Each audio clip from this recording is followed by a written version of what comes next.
Hi there, my name is Alvan. Welcome back to my channel. Today I want to cover something that is very close to my heart. This is a question that I want to address today is basically, do you think you can retire in 15 years with a cash flow of 50,000 per year? So what do you think? Okay, do comment below, do comment below. Okay, so let me go straight into it, okay? Well, of course, there will be a few assumptions that we want to address at this moment, right? Is really to ask ourselves, right? Um, why I want to address this is purely where someone really asked me like, hey, Alvan, you mentioned that you really pay off a property within 7 years time when you got married, right? So do you think that you can do a case study and to see whether the strategy that I have implemented back then is applicable today? So this video is for you, and do join me in this journey. Okay, so of course the number one assumption, right, is that it is based on a couple, right? Like my wife and myself, we got to find a place. So this is a very nice picture. This is a Tengah New Town artistic illustration concept. I don't know when this will take place, probably more than 10 years to come.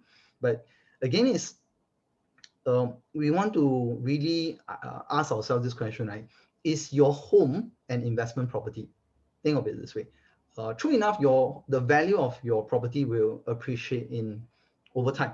But again, it's where if it's going to take money away from you, right, then it is really more like a liability, right? It's in other book series that I covered. Do go and read it, or do go and listen to it.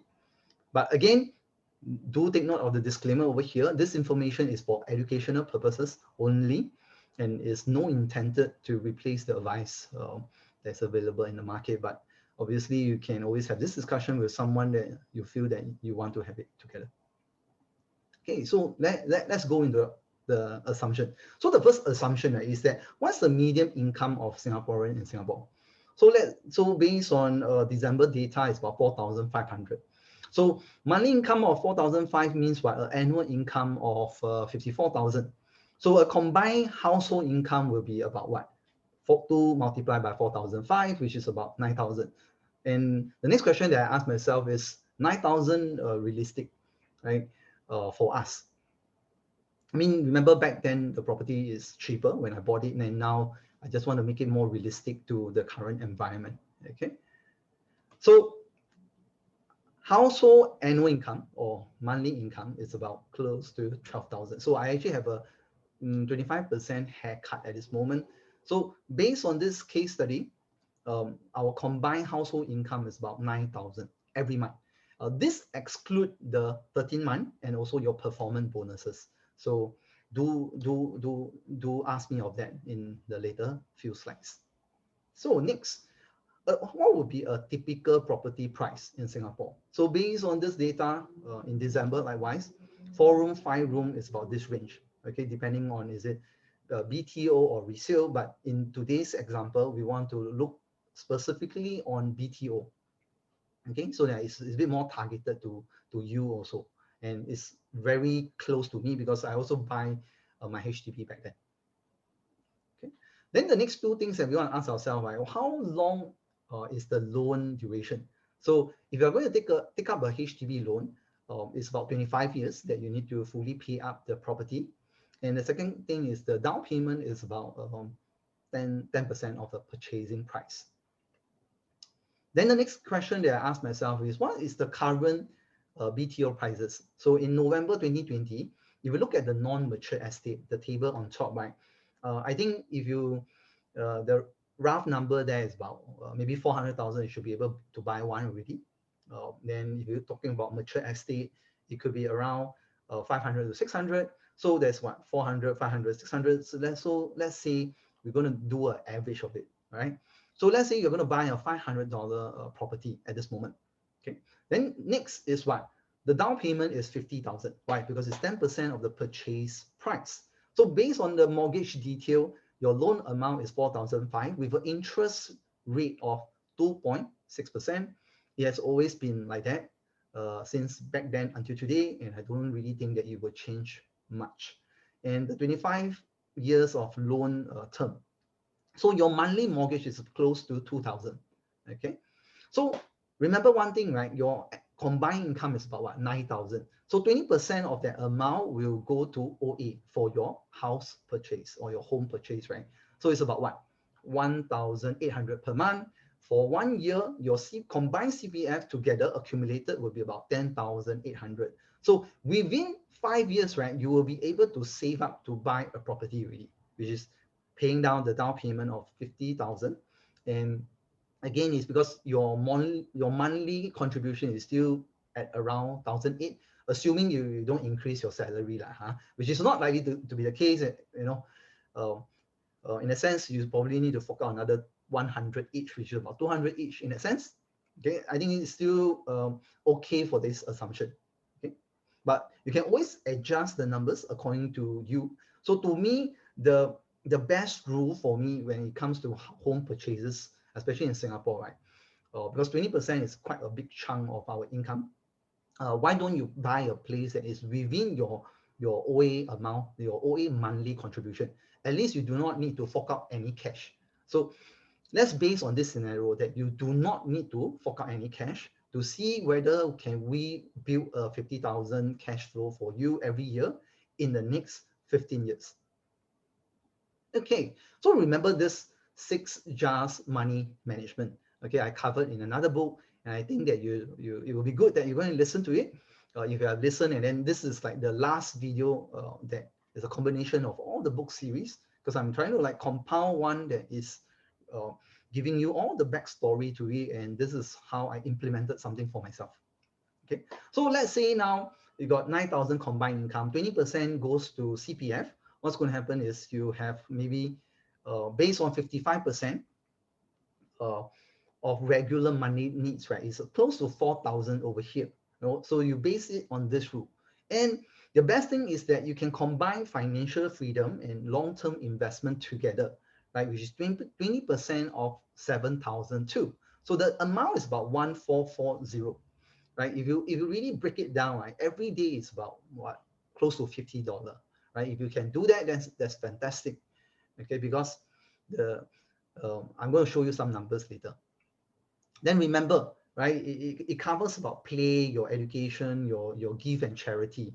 So I even share some of my story. Right? When I was growing up, got married early, right? During the first few years, both Edith and myself also upgraded our skill set. We actually further study. We went into accounting and finance also. So we actually upgraded our degree and we fully pay off all the debt. So this money management again is allowing us to really manage our money. Right? I want to say this again and again. Be master over your money, right? Do not be slave to money, right? Either property or whatever it is. So the moment you position yourself as a master, money is just a tool to achieve what you want. So that is why we start having this conversation within the family. Okay. The good thing about my assumption is what? I didn't put in 13-month and performance bonus. Means what? This amount, you can either go and reduce the mortgage, or the second option is you can go and enjoy yourself, right? Together, go for a good holiday. So 13 months is exactly 1 month of your income, which is 7,002. So assuming you have another performance bonus of another 1 month, which is about what, 14,000. I think 14,000 as a whole is good for us to travel. But of course, now we are in COVID, we can't, which is even better, put this money into better use for yourself.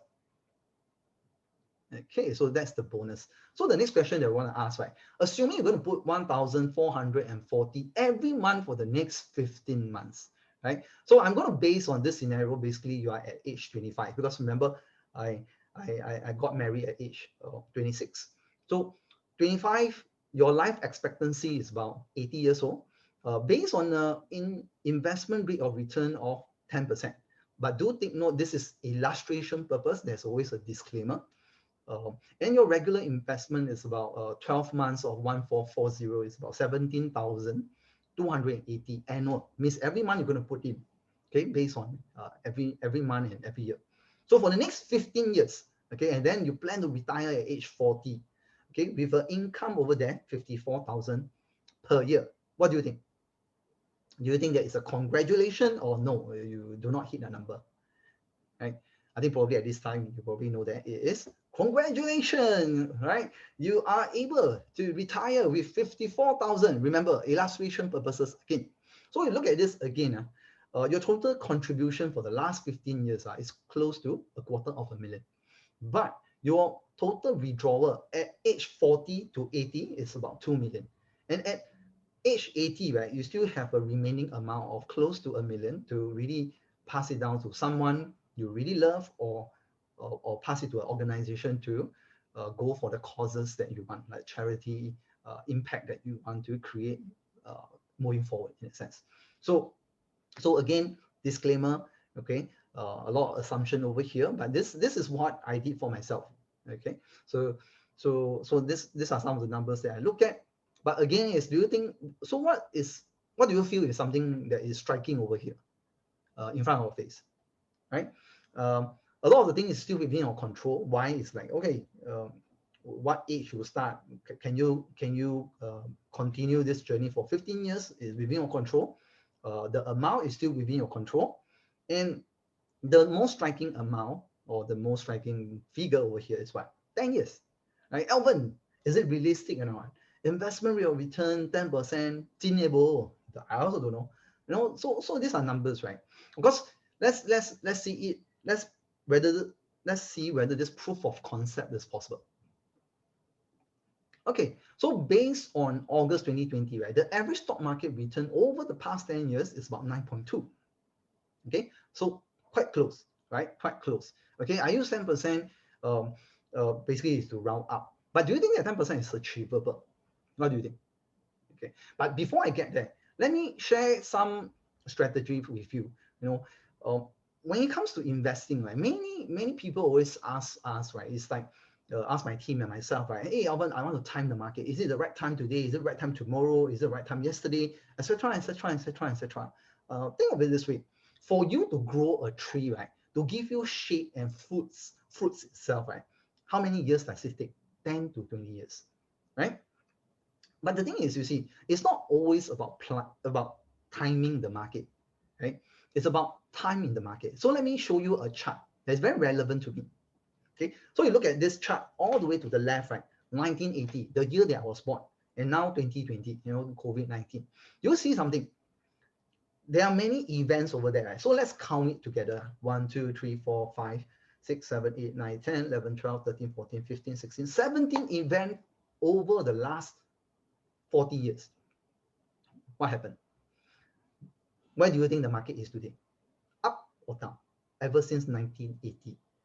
So it means for the last 40 years, 17 years, which is close to, I don't know, maybe 40%, there is always a big event. Market crash lah, war lah, Black Monday lah, Lehman Brothers, etc., etc., etc. Even Trump elected is still a phenomenon, or even at this moment, COVID-19. What do you see? Do you think that the chart is going up or going down? Okay, so again, there's always a disclaimer, right?